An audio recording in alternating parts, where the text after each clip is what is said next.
আজকের ভিডিওতে সবাইকে শুভেচ্ছা ও স্বাগতম।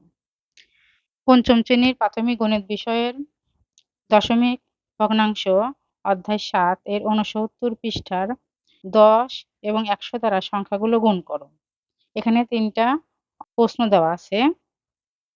২ নম্বরে ৪.২০৯ কে কোন সংখ্যা দ্বারা গুণ করলে নিচের সংখ্যাগুলো হবে? এখানে ২টা প্রশ্ন দেওয়া আছে। আজকে এই ২টা সমস্যার সমাধান আমরা করব। পঞ্চম শ্রেণীর শিক্ষার্থীরা, আশা করি তোমরা সবাই সাথে থাকবে এবং মনোযোগ সহকারে ভিডিওটি দেখবে। এখানে আমি প্রশ্নটা রেখেছি ১০ এবং ১০০ দ্বারা সংখ্যাগুলো গুণ করো।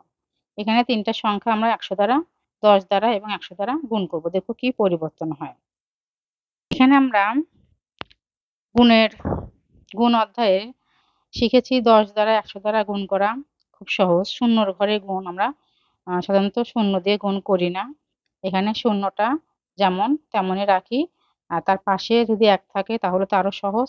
এখানে যে সংখ্যাটা আছে সেই সংখ্যাটা দিয়ে ১ দিয়ে গুণ করব। অর্থাৎ ১ দিয়ে যেকোনো সংখ্যাকে গুণ করলে সেই সংখ্যাই হয়। তাহলে আমাদের এখানে দশমিক ভগ্নাংশের গুণ করার সময় দশমিকটা আমরা ধরব না। এখানে আমরা সংখ্যা মনে করব ৩৪৮। তাহলে ৩৪৮ কে ১ দ্বারা গুণ করলে আমরা কত পাবো? ৩৪৮। আর এখানে যেহেতু একটা শূন্য আছে, গুণফলের জায়গায় আমরা একটা শূন্য বসিয়ে দেব। তাহলে আমাদের এখানে গুণফল হলো ৩৪৮০। এখন আমাদের দশমিক বসাতে হবে। যেহেতু দশমিকের অঙ্ক, দশমিকটা বসাতে হবে। তাহলে এখানে আমাদের কয় ঘর আগে দশমিক আছে?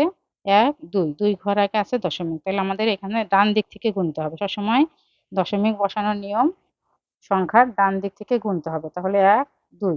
এখানে আমাদের দশমিকটা বসালাম। এবার আমরা ১০০ দিয়ে গুণ করব। একই অঙ্ক আমরা ১০০ দিয়ে গুণ করব। এখানে একইভাবে আমরা ১ দিয়ে ৩৪৮ কে গুণ করব। ৩৪৮। যেহেতু ১০০ অর্থাৎ ২টা শূন্য, এখানে আমাদের পাশে ২টা শূন্য বসিয়ে দিব। আর একইভাবে এখানে দশমিক আছে ২ ঘর আগে, তাহলে ২ ঘর আগে আমরা দশমিক বসাই।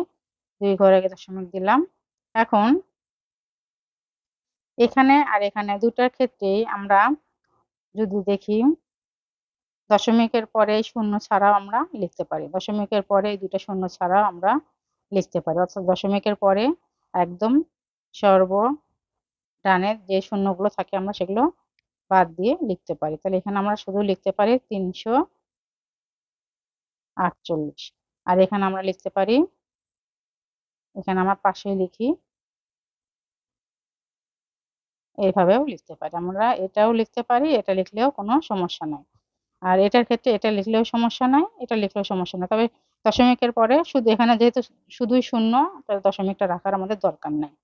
এটা আমরা উত্তরটা আমরা এটা লিখব ৩৪৮। এখানে আমরা একটা জিনিস খেয়াল করি, এখানে যখন ১০ দিয়ে গুণ করলাম তখন দশমিকটা ১ ঘর ডান দিকে সরে গেল।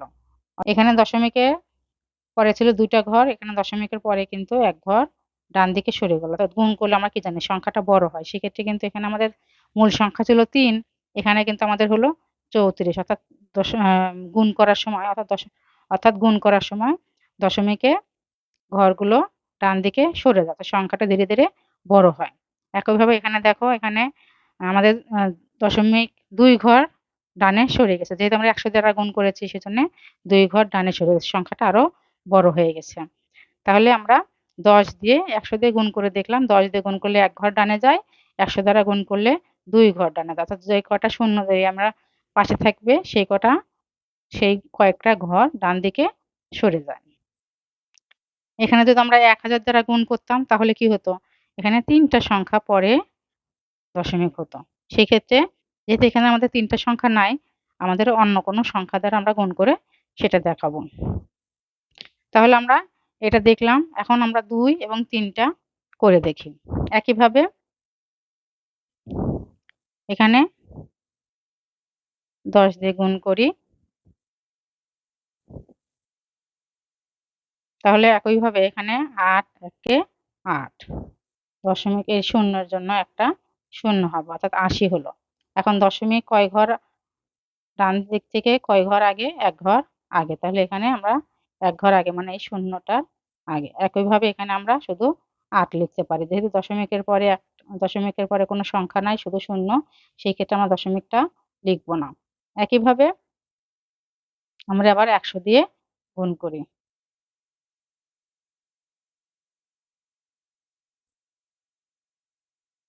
এখন ৮ একে ৮, দশমিক আছে এক ঘর আগে, কিন্তু আমাদের এখানে শূন্য কাটা, শূন্য দুটো আসলে বসায় দিই। শূন্য দুটো বসায় দিলাম। এখন আমাদের দশমিক হবে এক ঘর আগে, অর্থাৎ এখানে হবে দশমিক।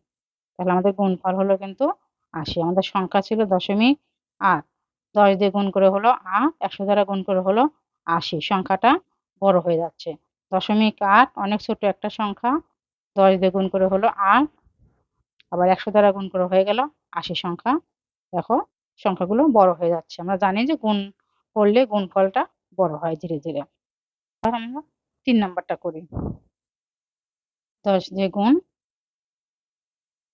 একইভাবে আমাদের সংখ্যা, এখানে সংখ্যা হবে ৯২ আর শূন্য একটা শূন্য। তাহলে আমাদের কয় ঘর আগে দশমিক? ৩ ঘর আগে। ১, ২, ৩, ৩ ঘর আগে আমরা দশমিক দিলাম। এখানে কিন্তু একটা আমরা শূন্য দিতেও পারি, না দিতেও পারি, সমস্যা নেই। তাহলে আমাদের সংখ্যা পেলাম আমরা ৯২০।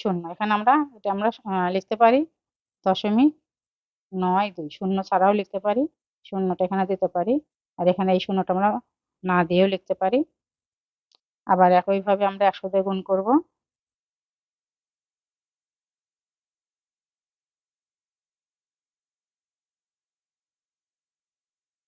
আমরা কিন্তু গুণ করার সময় এই শূন্যটা ধরবো না, আমরা ধরবো ৯২। আমরা সংখ্যা ধরবো কিন্তু ৯২, ৯২ একে ৯২, আর এই শূন্যর জন্য একটা শূন্য হলো। আর এই শূন্যটা কিন্তু আমরা গুণফলে বসাইনি। এখানেও ৯২ একে ৯২, আর এই শূন্য দুটো হলো। তাহলে আমাদের এই শূন্যর কোনো দরকার নেই, গুণ করার সময় আমাদের এই শূন্যটার দরকার নেই। তাহলে আমরা ৩ ঘর আগে দশমিক দেই। ৩ ঘর আগে ১, ২, ৩, ৩ ঘর আগে আমরা দশমিক দিলাম। এখানে দেখো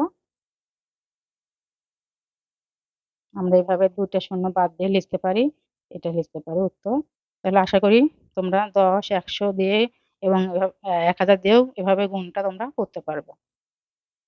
দশমিকের গুণ খুব সহজ। সাধারণ গুণ যারা সহজেই পারো, দশমিকের গুণটাও আশা করি সহজেই সবাই পারবে। এখানে আমাদের আরেকটা সমস্যা আছে। এখন আমরা এটা দেখি। এখানে লেখা আছে ৪.২০৯ কে কোন সংখ্যা দ্বারা গুণ করলে নিচের সংখ্যাগুলো হবে? আমরা এতক্ষণ উপরে যেটা আলোচনা করলাম সে তারই ধারাবাহিকতায় কিন্তু এর সমাধানটা হয়। এখন আমরা যদি সঠিকভাবে বুঝতে পারি উপরের গুণগুলো, তাহলে এটা আমরা সহজেই বুঝতে পারবো। এখানে আমাদের মূল সংখ্যা হচ্ছে ৪.২০৯। এখানে আমাদের দশমিকটা দেখি তো কয় ঘর ডানে চলে গেছে। দশমিক ছিল এখানে ২ এর আগে, আর এখানে দশমিক শূন্যর পরে, অর্থাৎ ২ ঘর ডানে সরে গেছে। তার মানে ২ ঘর ডানে সরে গেছে, অর্থাৎ ২ টা শূন্য। অর্থাৎ আমরা এখানে ১০০ দিয়ে গুণ করার জন্যে আমরা এই সংখ্যাটা পাবো। একইভাবে এখানে কয় ঘর ডানে চলে গেছে? এখানে ২ এর পরে দশমিক, অর্থাৎ ২ এর পরে দশমিক, অর্থাৎ ১ ঘর পরে দশমিকটা সরে গেছে ডান দিকে। তাহলে এটা ১০ দিয়ে গুণ করার জন্যে এটা আমরা পেয়েছি। তাহলে এতকে কোন সংখ্যা দ্বারা গুণ করলে নিচের সংখ্যাগুলো হবে? তাহলে আমরা কিন্তু গুণ না করেই, যেহেতু উপরের গুণটা আমরা দেখলাম এবং আশা করি বুঝতে পেরেছো, তাহলে সহজেই আমরা এটাও কিন্তু বুঝতে পারলাম যে এটাকে আমরা ১০০ দ্বারা গুণ করে এটা পেয়েছি, এবং এটা ১০ দ্বারা গুণ করে এটা পেয়েছি। এটা আমরা সরাসরি এটা লিখে যেতে পারি। এত আমরা ১০০ দ্বারা গুণ করে পেলাম, এটা আমরা ১০ দ্বারা গুণ করে পেলাম। আর যদি অঙ্ক করে দেখাতে চাই,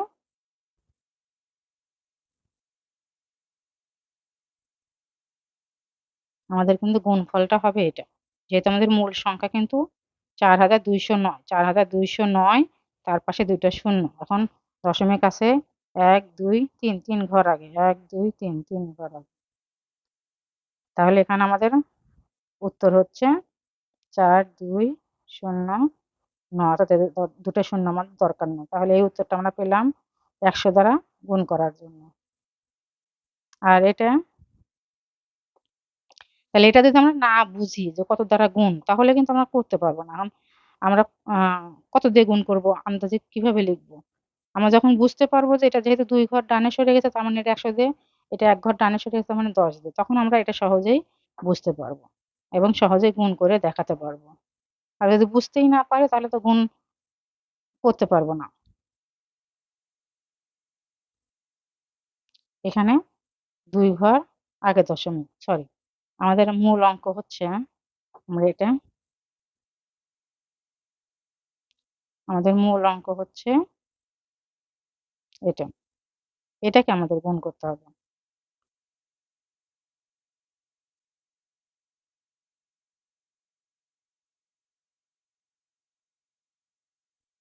আমরা গুণ করব এটাকে, এটাকে নয়। তাহলে ১০ দিয়ে গুণ করলাম, একটা শূন্য হলো। সংখ্যাটা ঠিকই থাকলো, শুধু আমাদের একটা শূন্য বেশি হলো। একইভাবে ৩ ঘর আগে দশমিক দেব। ১, ২, ৩, ৩ ঘর আগে দশমিক দিলাম। এখন দশমিক অঙ্কের একদম লাস্টের যে শূন্যটা থাকে সেটা আমরা বাদ দিয়ে লিখবো, কারণ ওই শূন্যের কোনো দাম নেই।